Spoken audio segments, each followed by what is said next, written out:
segundo elemento tiene que ver con toda la institucionalidad del Estado chileno, que tiene que ver con el tema constitucional. En el tema tributario hubo varios intentos, hace poco de hecho con el gobierno de la nueva mayoría, de subir los impuestos, y lo que vimos fue que terminó en una cocina de exministros y representantes de Piñera, también grandes representantes de las familias empresariales en Chile. Hay un bloqueo antidemocrático usando en parte la Constitución, pero también simplemente su poder de controlar la inversión, que está limitando la posibilidad de subir los impuestos. Entonces ahí los empresarios, yo creo que tienen que cambiar de actitud. Y históricamente hay ejemplos interesantes de cómo los empresarios han cambiado su visión país frente a un fuerte impulso social y de desarrollo. Algo, Hassam, que es algo que uno escucha frecuentemente. Cuando se habla de aumentar los impuestos a los empresarios, alguien te dice, bueno, pero eso va a desincentivar la inversión, esos capitales se van a ir a otro país. ¿Se puede conseguir lo uno con lo otro? Sí, eso es en gran parte mito. Los movimientos de los capitales en general, cuando estamos hablando de inversión fija, es bastante limitado como tema. Hemos visto gobiernos que han sido muy intervencionistas, claro, hasta el extremo de lo que hizo Hugo Chávez, y la gran parte de las transnacionales se quedaron porque hay recursos, hay infraestructura pública que vale la pena invertir y quedarse en el país.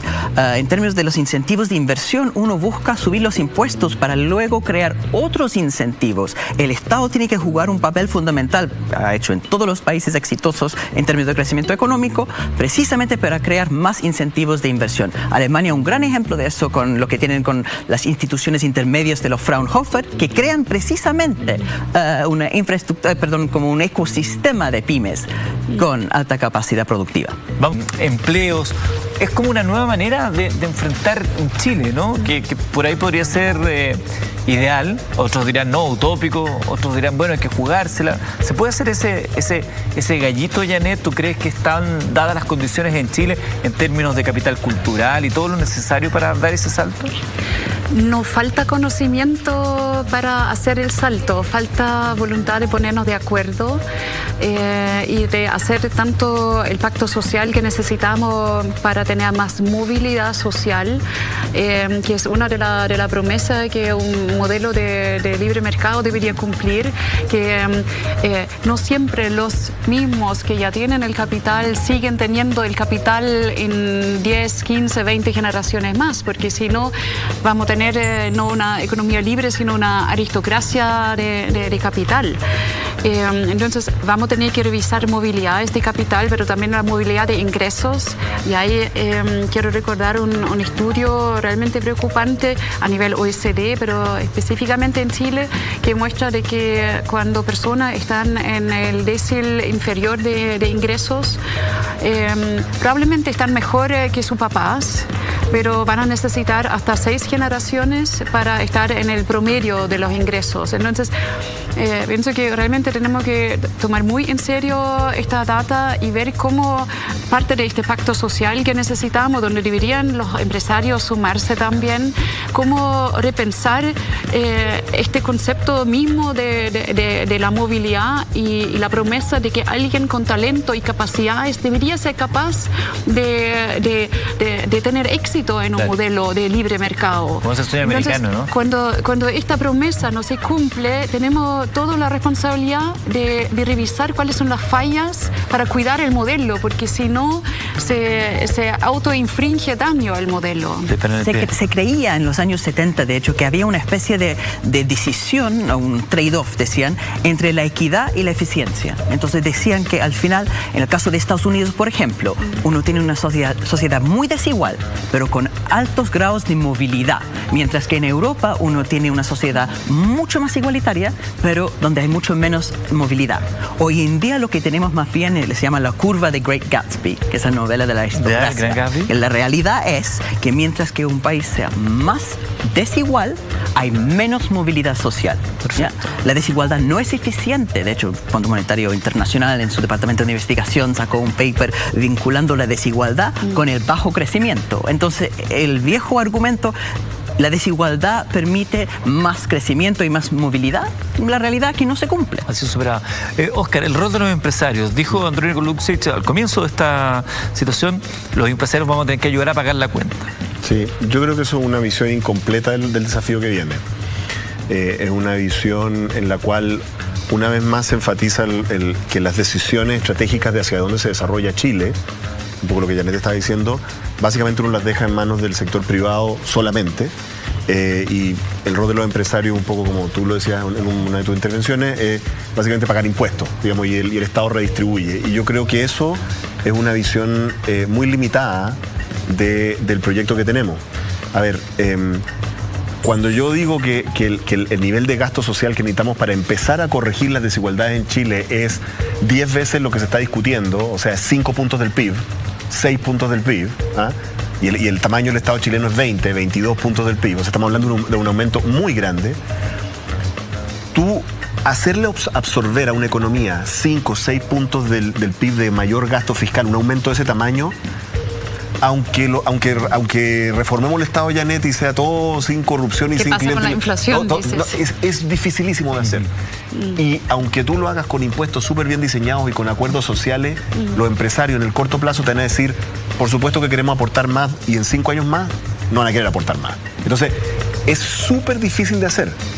La única manera de hacerlo es que tú acompañes ese aumento del gasto fiscal con una política de desarrollo productivo. Y la paradoja es esta, yo se lo pongo así a cualquier persona que nos está viendo y que tenga un boliche común y corriente. Imagínate que llega alguien, el alcalde, y le dice, mire señor, lo que vamos a hacer es lo siguiente, usted va a tener que pagar más impuestos, usted va a tener que pagar mejores salarios, y además quiero que usted se expanda, que invierta. Entonces usted le va a decir al alcalde, que me vio la cara de qué, ¿ah? Entonces el alcalde te tiene que dar algo.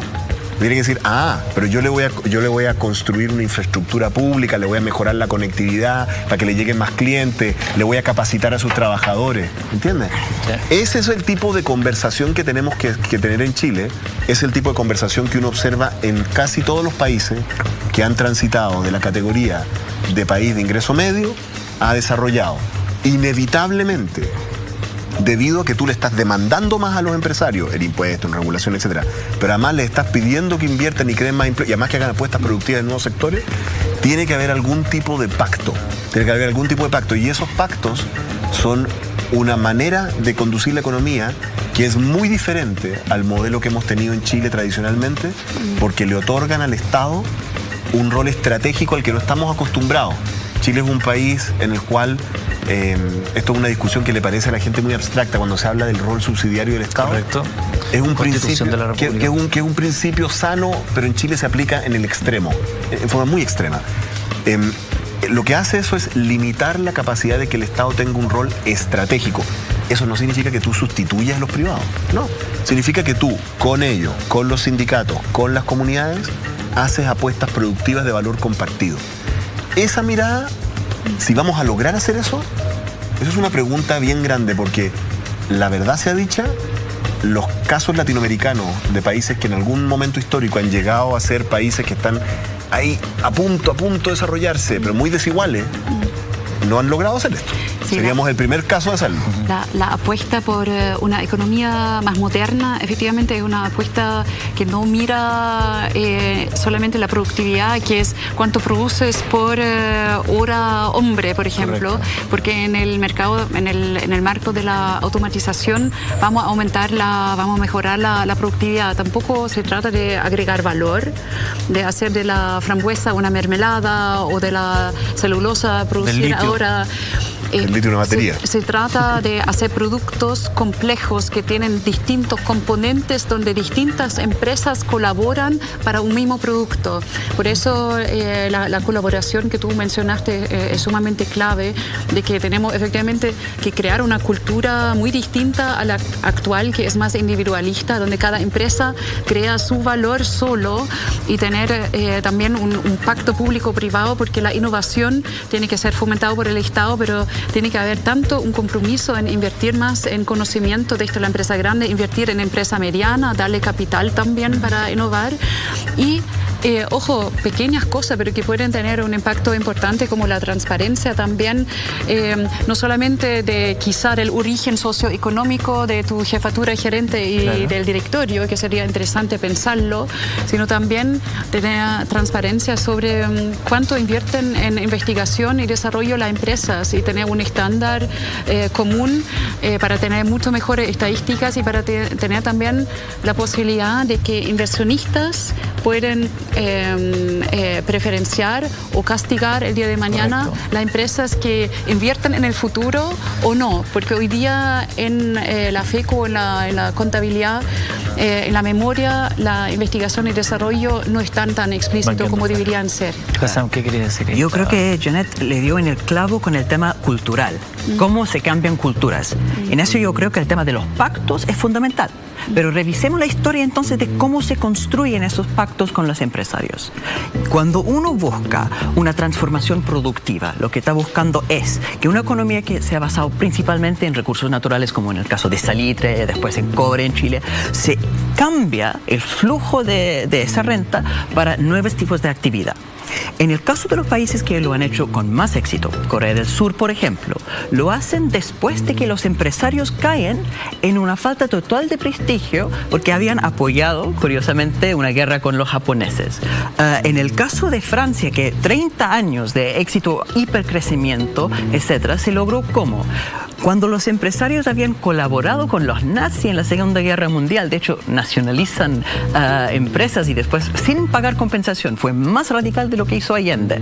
Y las empresas trataron de demandar y fueron rechazados porque los empresarios habían caído en un desprestigio total y el Estado tuvo la capacidad de entonces de imponer condiciones a una clase empresarial que antes había controlado el Estado. Acá hay un problema fundamental, que es que la clase empresarial chilena ha sido muy ideológica, súper politizada y muy activo en la corrupción de la política. Y tiene que separarse entonces, primero, la acción del Estado de la acción de los empresarios. De hecho, tenemos malos ejemplos en toda América Latina, pero sobre todo en Chile, de ejemplos de desarrollo a través de incentivos del Estado, donde el problema es que uno pasa dinero a las empresas, pero uno no pone condiciones. Eso es la historia de los 60, 70 en Chile, que se paga mucho dinero a las empresas para fabricar cosas dentro de la frontera, pero sin exigir requisitos. Y lo que hizo Corea del Sur, lo que hizo Francia en su momento, fue exigir a los empresarios requisitos de rendimiento. Y si no cambiamos esa cultura y somos tan serviles frente a los empresarios, nunca vamos a avanzar. Tiene que ser un... Pero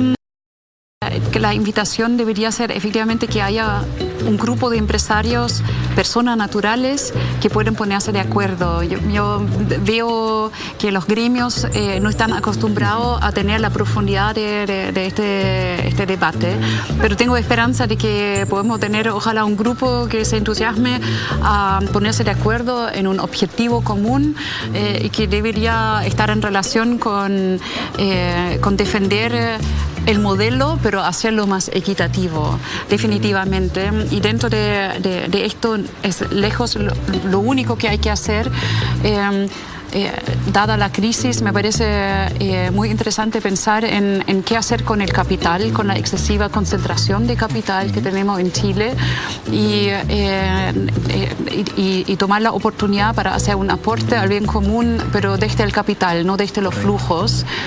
Si miremos la data, el 10% de los chilenos mejor acomodados en capital tienen aproximadamente el 60% del capital neto y el 40% de los chilenos prácticamente no tiene patrimonio neto. Y sabemos que esto es un desafío estructural, no solamente de Chile, sino Alemania, por ejemplo, tuvo también una advertencia recién del Fondo Monetario Internacional de tener que atender eso, repensar los impuestos a la herencia, que sabemos también en Chile son prácticamente voluntarios en la práctica. Entonces, eso es un desafío estructural porque se entiende que uno quiere traspasar algo a su hijo, a los nietos, pero la pregunta es ¿en qué porcentaje debería quedar algo para el bien común para no traspasar la desigualdad tal cual de generación a generación? Entonces, la invitación es pensar en fórmulas, y una de las fórmulas puede ser un endowment, un aporte de capital que no se vende, sino que se mantiene en un fondo público que puede dar tanto dividendos directos a grupos vulnerables, haciéndole de facto cuasi accionista de la empresa o del valor inmobiliario. De los partícipes.